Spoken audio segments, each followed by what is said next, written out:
एक मिनट अखिलेश भाई, योजनाएं तो बहुत हैं, तो पशु चारे को मोहताज क्यों है ना मोहताज? योजना, मोदी जी की योजनाएं सिर्फ जुमला है। आज मोदी जी की जो छवि है इस देश में, मोदी किसान विरोधी, नौजवान विरोधी और महिला विरोधी, हर किसी के जुबान पे ये छवि है। आपने बताया कि 80 करोड़ लोगों को मुफ्त अनाज योजना 3 महीने के लिए बढ़ा दिया गया। खाद्य सुरक्षा कानून के तहत 2013 में कांग्रेस ने पूरे देश में 80 करोड़ लोगों को 2 रुपये और 3 रुपये पे ये योजना चल रही है और अभी भी चल रही है। प्रदेश सरकार की जो मुफ्त योजना थी वो चुनाव खत्म हो गया, बंद कर दी गई। चूंकि 2 राज्यों में चुनाव है, वहाँ के चुनाव को प्रभावित किया जा सकता था, तो इसलिए बंद करने के बजाय उसे 3 महीने के लिए आगे बढ़ा दिया। देखिए, मोदी जी की जो प्राथमिकता है वो हम दो और हमारे दो के बियॉन्ड नहीं है। अब आप किसान की बात कर रहे हैं, आप की बात का भी अभी जवाब दूंगा। मोदी जी का एक योजना है किसान सम्मान निधि, और पूरे देश में छटाई हो रही है कि कौन से किस किस क्राइटेरिया से किसानों ने गलत पैसे ले लिए हैं। हर जिले में लगभग 1 लाख, यूपी में 1 लाख से ज़्यादा किसान आइडेंटिफाई हो चुके हैं। 10-20 हज़ार किसानों को नोटिसें जा चुकी हैं, 2 महीने से जा रही हैं कि वो रुपए आप वापस करिए। किसान को जो 500 रुपये महीना दिया है और उसको कह रहे हैं कि आप इस क्राइटेरिया में आते हैं और आपने गलत पैसे ले लिए, उसे वापस करो। किसान से 500 रुपये वापस ले रहे हैं, लेकिन अपने लिए 20,000 करोड़ का विस्टा चाहिए, अपने लिए 8,500 करोड़ का हवाई जहाज चलने के लिए चाहिए। लेकिन किसान को ये सब चीजें, सारी जिम्मेदारी केंद्र सरकार की है अखिलेश बाबू। नहीं, मैं अब आपको रोक रहा हूं।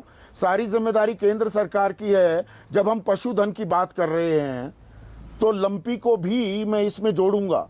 20 लाख गायें हमारी लंपी की चपेट में, 1 लाख की मौत हो चुकी है। सबसे ज्यादा मौतें राजस्थान में हुई हैं। तो यह किसानों पर दोहरी मार है। पशु तो कर रहा ही रहा है और किसान भी कर रहा है। अभी तो वो चारा कहां से लेकर आए, और जो पशुधन का नाश हो गया उसकी भरपाई कैसे करे? वो हो गया जी। आपने कहा कि बहुत योजनाएं, तो मैंने योजनाओं पे प्रकाश डाला कि इन योजनाओं की जमीनी हकीकत क्या है।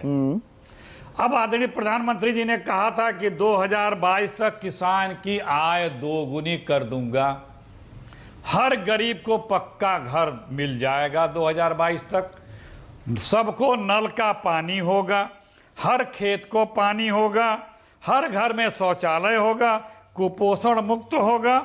अखिलेश बाबू, सवाल का जवाब दीजिए। हाँ, अभी तक किसान 20 लाख गाय लंपी की चपेट में है, उसमें से 10 लाख से ज्यादा राजस्थान में है। राजस्थान में किसकी सरकार है? आपकी सरकार है ना। मैं 5 बार दोहराने से कोई फायदा नहीं, आप 5 बार दोहराने से कोई फायदा नहीं, मैं उसका भी जवाब दे रहा हूं। मैं आप जितना पूछते हैं सबका जवाब देता हूं, जो भाजपा के नेता कहते हैं उसका भी जवाब देता हूं।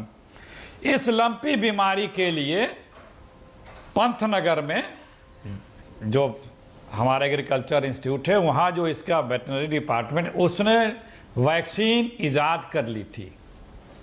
भारत सरकार ने प्रयोग के लिए वो उनको चिट्ठी भेजी गई कि हमें इसका ट्रायल करने दिया जाए, और पूरा प्रूफ सहित है, ऑथेंटिक है, लेकिन हमारी केंद्र सरकार परमिशन ही नहीं दी उसको। एक गुजरात की कोई कंपनी है जो छोटे मोटे जानवरों के लिए इस तरह की बीमारी है, उसको परमिशन देके उस दवा को इस पर ट्रायल माना जा रहा है। और ये जो हमारी पंतनगर की यूनिवर्सिटी ने गोट वैक्सीन है, वो बकरियों दवा के लिए निकाली है, उसका इस वैक्सीन का उसको इजाज़त नहीं दी जा रही है। गुजरात वाली बकरी की है ये, इसकी इजाज़त नहीं दी जा रही है। इसको कई लोगों ने, कई जानकारों ने इसके बारे में आवाज़ भी उठाई है। तो बात दरअसल में ये है कि जो बीजेपी कहती है वो सिर्फ जुमले हैं। उस पे उनकी एक योजनाओं पे वो काम नहीं करते हैं, बोल के भूल तो जाते हैं, राज्य दोबारा सरकारें नाम नहीं क्या लेते कर रही हैं? दोबारा कहीं राज्य सरकारें कोई किसकी हादसा हैं? हो जाए, कोई नहीं, प्राकृतिक आपदा आ जाए, कारोबारी कहने लगे जी उत्पादन बढ़ाना है, तो खजाने जो तिजोरी है वो खोल दी जाती है। किसानों के लिए क्यों नहीं? आप सुनिए, सूखा है उत्तर प्रदेश में, पिछले 10-12 दिनों में बरसात नॉर्मल हुई है, लेकिन तब तक 3/4 फसल सूख चुकी है। तो प्रदेश सरकार को जो सूखा पीड़ित के लिए कदम उठाने थे, उससे किस जानवरों के चारे की भी समस्या आई, बढ़ी। तो प्रदेश सरकार ने कुछ कदम तो उठाए नहीं, न सूखाग्रस्त घोषित किया, न सूखा का एक सर्वे करके जो मुआवजा होता है वो प्रदान करने का, लेकिन नहीं किया। और किसानों जो पशु आधार है, तरह तरह के पशु पालते हैं, उनके लिए जो योजनाएं करनी चाहिए थी, तो यही एक विरोधाभास है क्या? एक मिनट अखिलेश बाबू, अब गुणी प्रकाश को लेकर आता हूं स्क्रीन पर। गुणी प्रकाश, आप तो वो कृषि समिति के सदस्य